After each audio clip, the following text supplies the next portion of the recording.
자, 쭉 보신 것처럼 대통령 탄핵 이후에도 실타래가 풀리기는커녕 더 꼬여가고 있고 또 경우의 수도 복잡해지면서 국민들의 혼란과 답답함 가시질 않고 있습니다. 이 내용 정치부 정다은 기자와 또 살펴보도록 하겠습니다.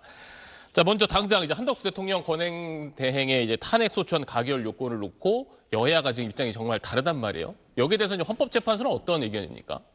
네, 여당은 재적 의원의 3분의 2, 그러니까 200석 이상이 필요하다. 네. 또 야당은 아니다. 과반인 백신 한 석만 있으면 된다. 이렇게 맞서고 있죠. 여기에 대해서 헌법재판소는 공식 입장이 없다고 밝혔습니다.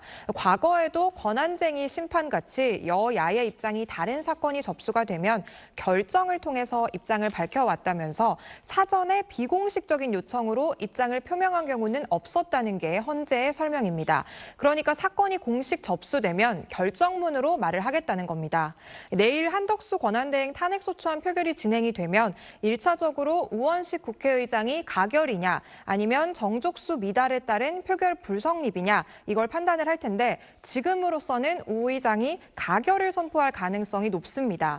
이 앞서 우 의장은 권한대행이 대통령 직무대행이 아닌 총리 시절의 사유로 탄핵소추안이 발의가 되면 151석으로 가결이 가능하다는 국회 입법조사처의 의견을 참고하겠다 이렇게 말한 바가 있습니다. 여당이 권한쟁의 심판이나 효력정지 가처분을 내면 헌법재판소에서 판단하게 됩니다.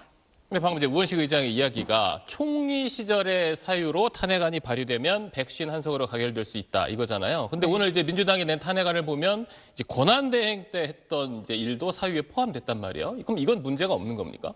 네, 민주당은 한덕수 권한대행이 대통령 권한대행 그리고 총리직을 수행하는 동안 발생한 모든 문제를 모은 거라면서 문제가 없다 이런 입장입니다. 그러니까 예를 들어서 검사가 피의자를 기소할 때 5개 혐의를 적용을 했다가 2개가 무죄가 나오더라도 결국 유죄는 유죄인 거 아니냐 이런 논리인 건데요.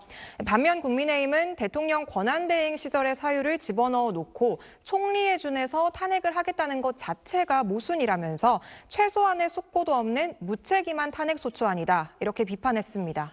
자, 만약 내 이제 한대행 탄핵안이 국회에서 가결되면 최성목 경제부총리가 대통령 권한대행 또 국무총리 권한대행까지 하게 돼야 되는데 정말 가본 적 없는 곳으로 우리 사회가 자꾸 빠져드는 느낌입니다. 네, 권한대행 승계 서열상 한덕수 총리가 탄핵소추가 되면 최상목 경제부총리 겸 기획재정부 장관이 권한대행을 이어받게 되죠. 하지만 앞서 보신 것처럼 국민의힘 일각에서는 한덕수 권한대행이 계속 직무를 수행한다는 주장이 나오고 있고 또 반대로 야권 일각에서는 최상목 부총리를 포함해서 비상계엄 국무회의에 참여한 국무위원들을 전원 탄핵해야 된다 이런 말까지 나오고 있습니다. 이에 대해선 다음 대선까지 최대한 시간을 끌어보려는 꼼수라거나 또 연쇄 탄핵에 따른 역풍이 불 수 있다. 이런 지적이 각각 제기되고 있습니다. 알겠습니다. 지금까지 정치부 정다은 기자였습니다.